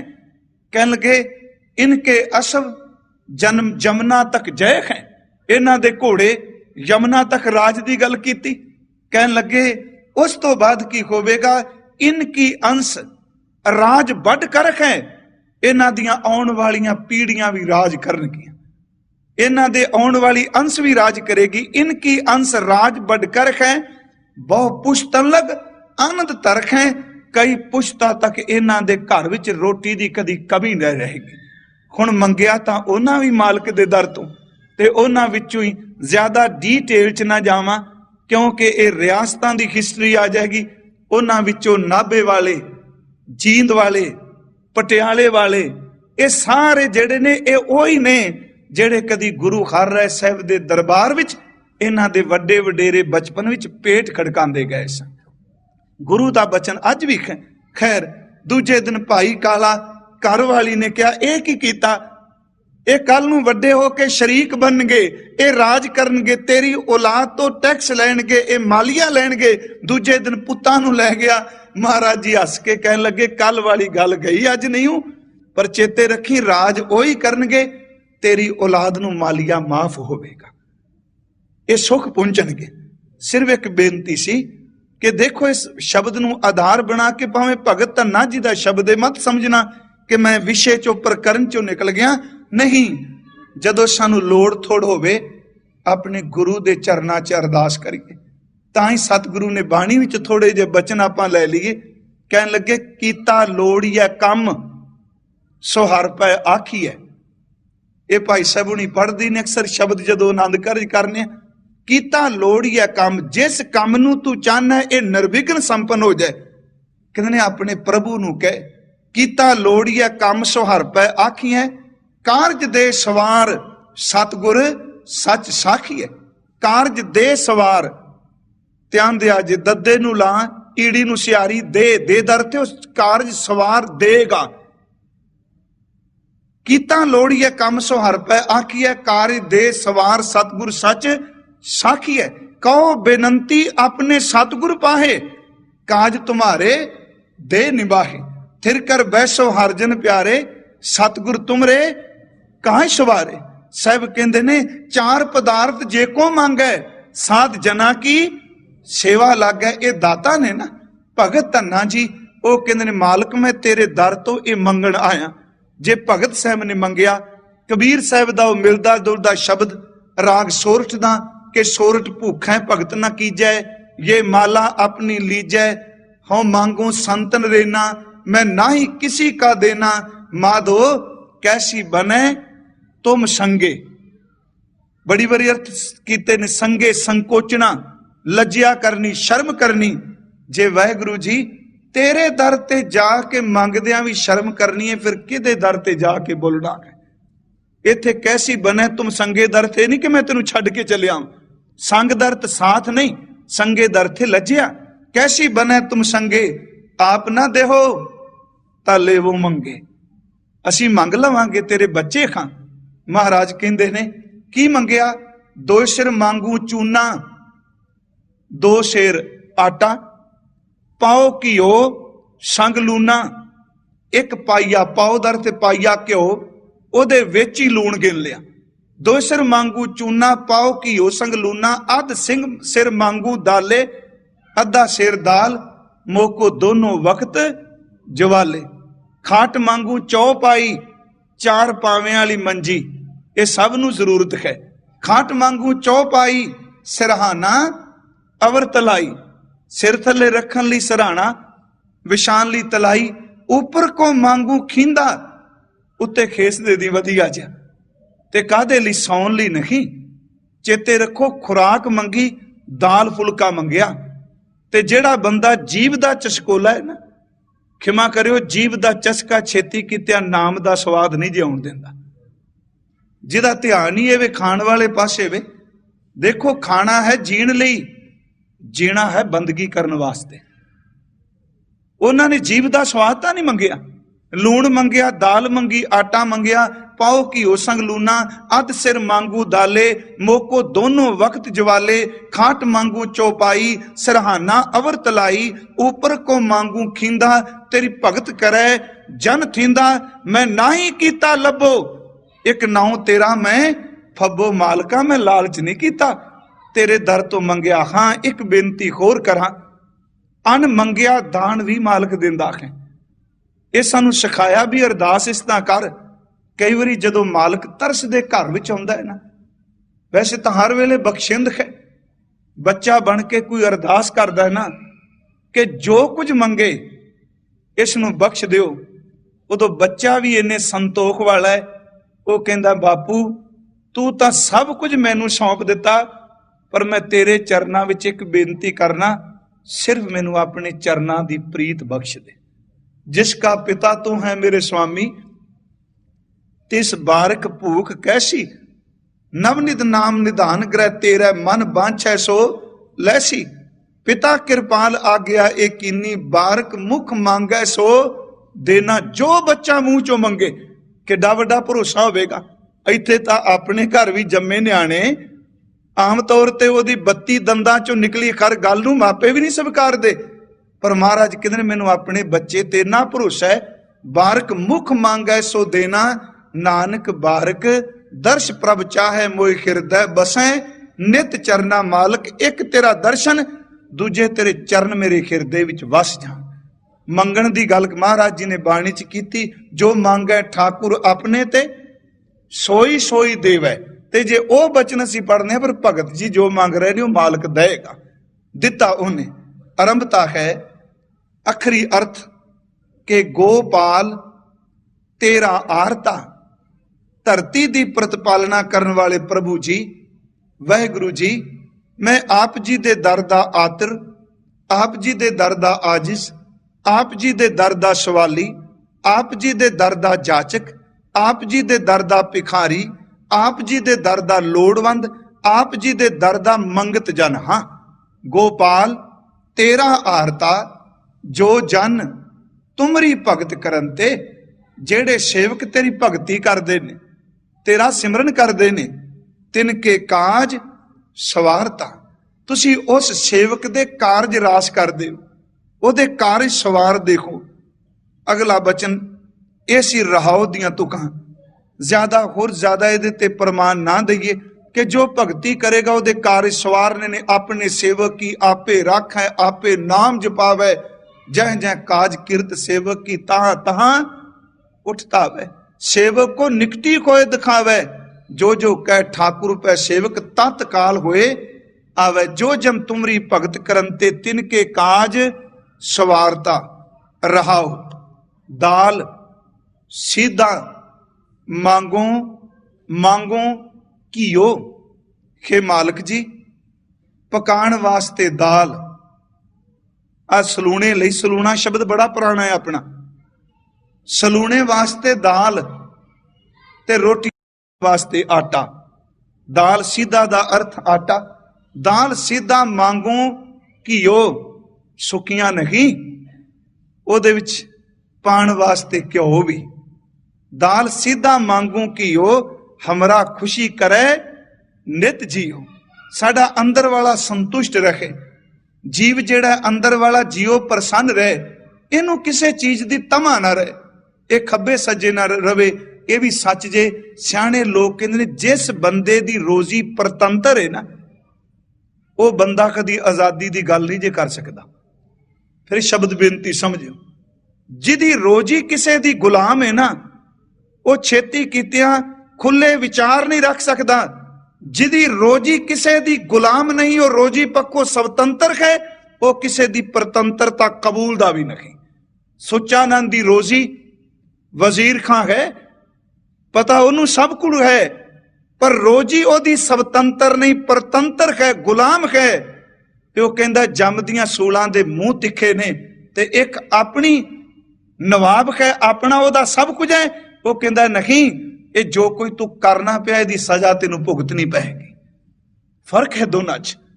महाराज कहते ने कि किसी दी मुथाजी ना रहे। दाल सीधा मांगू घीओ, हमरा खुशी करे नित जियो। पनियां छादन नीका। पनियां दा अर्थ करांगे जोड़ा, पैरां च पाण वास्ते जुत्ती, नंगे पैरी नहीं। जे कोई ये कहे जी मैं नंगे पैरी, देखो अदब सत्कार लई जोड़ा उतारना महाराज जी दा ये जरूरी है। पर जेकर ये कोई कहे नहीं जी मैं तां नंगे पैरी इन्नियां ने थावां ते गया, महाराज कहंदे ने गल सुन, बांदरा सदीव ना पाए नांगे ही फिरत है। बांदर नूं किसे ने जुत्ती नहीं पाई, वो सारी जिंदगी नंगे पैरी तुरदा रहा, वो किहड़ा ब्रह्म ज्ञानी बन गया है। अदब लई ते हठ लई दोनां च फर्क है, पर वो अपने बंदे दे अर्थ भी फिर दूजे पासे कर दो, महाराज दे नेड़े भी लई जांदे ने जोड़े। सतगुरु दा अदब सत्कार, वड्डियां दा अदब। ये हुण इत्थे भगत जी ने कहा पैरां च पाण लई चाहीदी जुत्ती। देखो किड्डी कू छोटी छोटी मंगे दुनियादारां दी नजर च, पैरां च पाण वाला जोड़ा भी मंगिया। पनियां छादन, छादन दा अर्थ है कपड़ा। चमड़ी ढक्कन नूं सर्दी गर्मी तो बचन लू नगेज ढक्कन नूं कपड़ा चाहिदा। मैं कहना वाह महापुरखो, नीका क्या कहते सोना लेना है, पाटे पूटे कपड़े नहीं पाने में। पैरां च पाण वाली जुत्ती भी चंगी चाहिए। पनियां छादन नीका, अनाज मांगू सत सीका। हुण इत्थे अनाज दाने मैं तेरे तो मंगड़ा हाँ, अनाज मंगू सत सीका। इहदे फरीदकोटियां वाले टीके विच भी प्रोफैसर साहब होना भी, शब्दार्थी वाले में भी वो इको अर्थ कीते ने भी उस खेत दा अनाज दई जिन्हों 7 सीयां ला के वाया गया होवे। पैली वाण वाले नूं पता है, एक बारी वांदे सां कहंदे सी लग गई, दूजी बारी वांदे सां कहंदे दोहर लग गई, ते जदों 4-5 बारी इकट्ठी वाह देनी फिर कहना ये 5 सीयां लाइयां ने 7 ਸੀਆਂ ਲਾਈਆਂ, 7 ਵਾਰੀ ਵਾਹਿਆ ਹੋਇਆ ਜਿਹੜਾ ਖੇਤ ਹੈ, ਚੰਗੀ ਤਰ੍ਹਾਂ ਵਾਹਿਆ ਹੋਇਆ ਖੇਤ ਜਿਹੜਾ ਹੋਵੇ ਜ਼ਰਖੇਜ, ਬੀਜ ਹੋਵੇ ਚੰਗਾ, ਮਾਲਕ ਉਸ ਖੇਤ ਦਾ ਅਨਾਜ ਦੇ ਜਿਹਨੂੰ 7 ਸੀਆਂ ਲਾ ਕੇ ਵਾਹਿਆ, ਕੀੜਿਆਂ ਵਾਲਾ ਦਾਣਾ ਨਹੀਂ, ਅੰਦਰੋਂ ਘੁਣ ਖਾਦਾ ਦਾਣਾ ਨਹੀਂ, ਬਿਮਾਰ ਦਾਣਾ ਨਹੀਂ। ਮਾਲਕ ਕਿਰਪਾ ਕਰ, ਪਨੀਆਂ ਛਾਦਨ ਨੀਕਾਂ, ਅਨਾਜ ਮੰਗੋ 7 ਸੀਕਾਂ। ਤੇ ਹੁਣ ਜੇ ਦਾਣੇ ਮਿਲ ਗਏ, ਆਟਾ ਮਿਲ ਗਿਆ, ਘਿਓ ਮਿਲ ਗਿਆ, ਹੁਣ ਇੱਕ ਕਿਰਪਾ ਕਰ, ਵਾਹੀ ਕਰਨਾ ਨਾ। ਤੇ ਮੰਗੀਆਂ ਵੀ ਚੀਜ਼ਾਂ ਉਹ ਜਿਹੜੀਆਂ ਘਰ 'ਚ ਲੋੜ ਸਨ। ਕਹਿਣ ਲੱਗੇ ਇੱਕ ਗਾਂ ਤੇ ਇੱਕ ਮੱਝ, ਜਾਂ ਨਹੀਂ ਕਿਹਾ, ਦੋਨਾਂ ਵਿੱਚੋਂ ਇੱਕ ਨਹੀਂ ਕਿਹਾ, ਜਾਂ ਗਊ ਜਾਂ ਮੱਝ। ਕਹਿਣ ਲੱਗੇ ਨਾ, ਗਊ ਭੈਂਸ ਮੰਗੂ ਲਵੇਰੀ। ਲਵੇਰੀ ਦਾ ਅਰਥ ਆਪ ਸਮਝਦੇ ਹੋ। ਦੇਖੋ ਕਿੰਨਾ ਸਾਡਾ ਕਲਚਰ ਇਸ ਸ਼ਬਦ ਵਿੱਚੋਂ ਬਾਹਰ ਨਿਕਲਦਾ ਹੈ। ਲਵੇਰੀ ਤੇ ਫੰਡਰ ਵਿੱਚ ਫਰਕ ਹੈ ਨਾ। ਲਵੇਰੀ ਦਰ ਤੇ ਸੱਜਰ ਸੂਈ ਜਿਹੜੀ ਦੁੱਧ ਦਿੰਦੀ ਏ, ਤੇ ਫੰਡਰ ਉਹਨੂੰ ਕਹਿੰਦੇ ਹੁੰਦੇ ਸਨ ਜਿਹੜੀ ਭੱਜ ਜਾਏ। ਉਹਦੇ ਲਈ ਸ਼ਬਦ ਹੀ ਵਰਤੇ ਹੁੰਦੇ ਸਨ, ਭੱਜ ਗਈ ਮੱਝ। ਭੱਜ ਗਈ ਦਾ ਮਤਲਬ ਉਹ ਦੁੱਧ ਦੇਣਾ ਛੱਡ ਦਿੱਤਾ। ਕਹਿਣ ਲੱਗੇ ਇੱਕ ਗਾਂ ਤੇ ਮੱਝ ਮੈਨੂੰ ਚਾਹੀਦੀ ਏ ਜਿਹੜੀ ਦੁੱਧ ਦਿੰਦੀ ਹੋਵੇ, ਲਵੇਰੀ ਹੋਵੇ। ਗਊ ਭੈਂਸ ਮੰਗੂ ਲਵੇਰੀ, ਦੁੱਧ ਦੇਣ ਵਾਲੀ। ਇੱਕ ਤਾਜਨ ਤੁਰੀ ਚੰਗੇਰੀ। ਹੁਣ ਬਾਹਰ ਵੀ ਭਗਤ ਨੇ ਚੜ ਕੇ ਜਾਣਾ ਤੇ ਲੋਕ ਘੋੜੀਆਂ ਤੇ ਚੜੇ ਫਿਰਨ। ਤੇ ਰਾਜਸਥਾਨ ਦਾ ਇਲਾਕਾ ਹੈ, ਟਾਂਕ ਦਾ ਖੇਤਰ, ਧੁਆਨ ਪਿੰਡ ਭਗਤ ਜੀ ਦਾ, ਕਿੰਨਾ ਉੱਤੇ ਰੇਤਾ। ਚਲੋ ਹੁਣ ਤਾਂ ਗੁਰੂ ਘਰ ਵੀ ਉੱਥੇ ਬਣਾ ਦਿੱਤਾ ਗੁਰਸਿੱਖਾਂ ਨੇ। ਉੱਥੇ ਭਗਤ ਸਾਹਿਬ ਦੀ ਯਾਦਗਾਰ ਉੱਥੇ ਜੋੜ ਮੇਲੇ ਹੋਣ ਲੱਗੇ। ਹੁਣ ਉਹ ਕਹਿੰਦੇ ਨੇ ਰੇਤ ਤਪਦੀ ਏ, ਪੈਰਾਂ 'ਚ ਜੁੱਤੀ ਦਈ। ਇੱਕ ਤਾਜਨ ਤੁਰੀ ਚੰਗੇਰੀ। ਤੁਰੀ ਦਾ ਅਰਥ ਆਪਾਂ ਜਾਣਦੇ ਹਾਂ, ਇੱਕ ਅਰਬੀ ਘੋੜੀ ਤੂੰ ਕਿਰਪਾ ਕਰ, ਸੋਹਣੀ ਘੋੜੀ ਮੈਨੂੰ ਦੇ, ਜਿਸ ਘੋੜੀ ਉੱਤੇ ਚੜ ਕੇ ਤੇਰਾ ਭਗਤ ਸਫ਼ਰ ਕਰ ਸਕੇ। ਅਗਲਾ ਬਚਨ, ਜਿੱਥੇ ਗਾਂ ਮੱਝ ਲਵੇਰੀ ਦੁੱਧ ਵਾਲੀ ਮੰਗੀ, ਘੋੜੀ ਮੰਗੀ, ਪੈਰਾਂ 'ਚ ਪਾਉਣ ਵਾਲਾ ਜੋੜਾ ਮੰਗਿਆ, ਤਨ ਢੱਕਣ ਨੂੰ ਕੱਪੜਾ ਮੰਗਿਆ, ਪੇਟ ਭਰਨ ਰੋਟੀ ਮੰਗੀ। ਕਹਿਣ ਲੱਗੇ ਘਰ ਕੀ ਗੀਹਨ ਚੰਗੀ, ਘਰ ਵਾਲੀ ਇਸਤਰੀ। ਦੇਖੋ ਇੱਥੇ ਮੈਂ ਇੱਕ ਬੇਨਤੀ ਜ਼ਰੂਰ ਕਰਾਂ, ਬੀਬੀਆਂ ਭੈਣਾਂ ਬੈਠੀਆਂ ਨੇ, ਇਹ ਚੰਗੀ ਦਾ ਅਰਥ ਅਸੀਂ ਹੋਰ ਤਰੀਕੇ ਨਾਲ ਨਾ ਲਈਏ। ਚੰਗੀ ਦੇ ਅਰਥ ਚਮੜੀ ਨਾ ਕਰੀਏ। ਚੰਗੀ ਦਾ ਅਰਥ ਸੁਭਾਅ ਦਾ ਮਿਲਣਾ।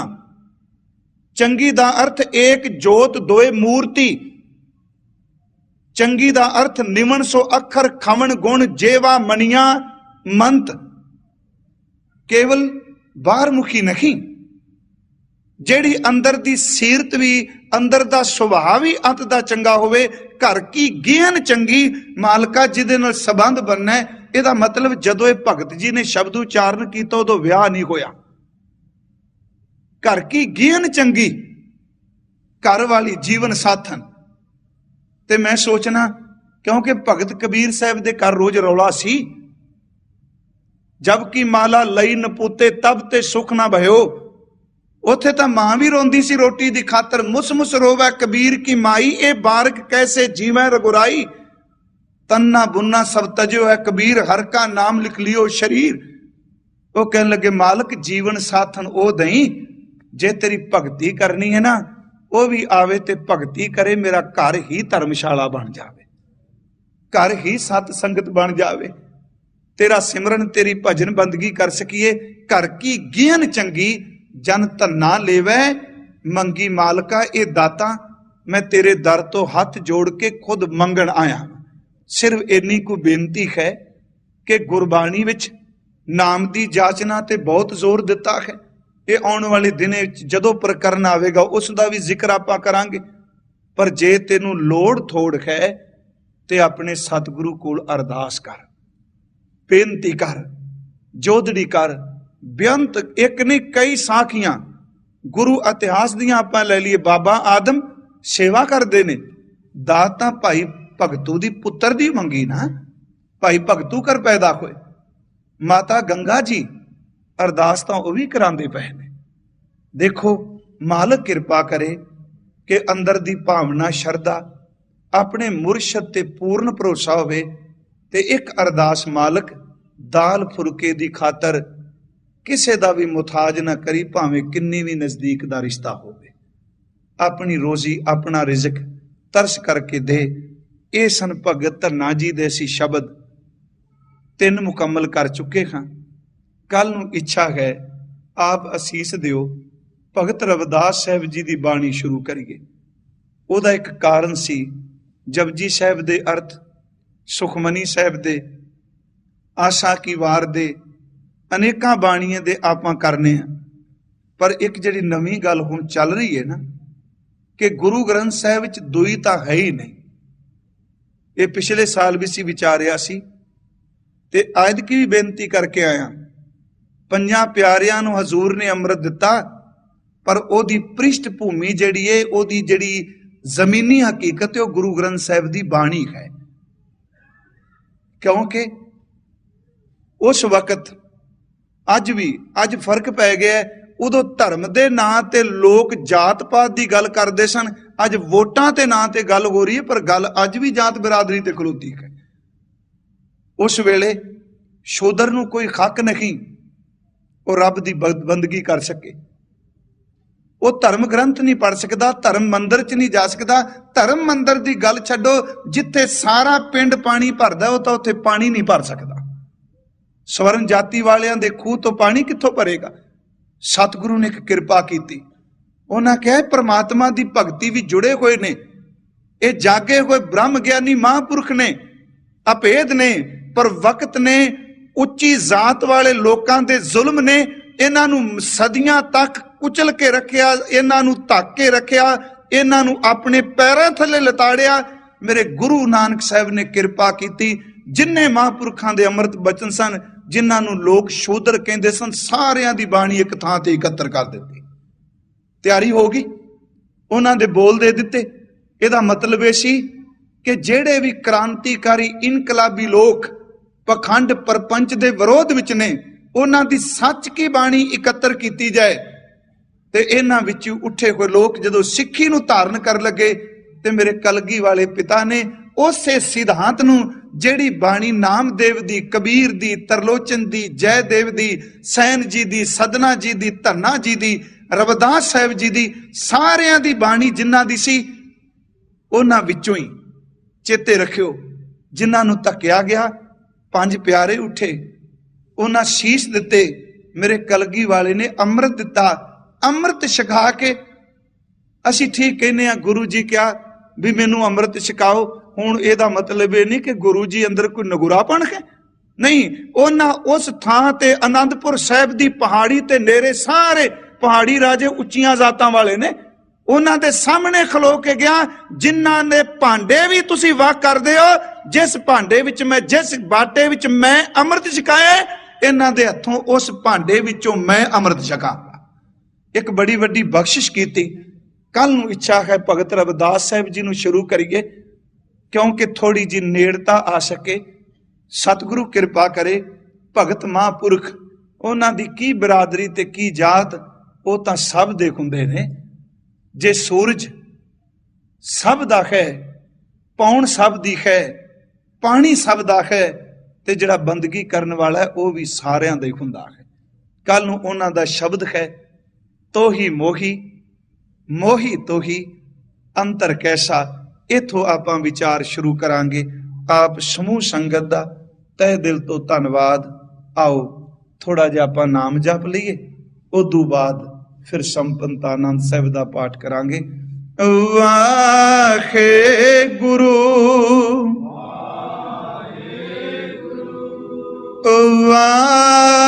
ਵਾਹਿਗੁਰੂ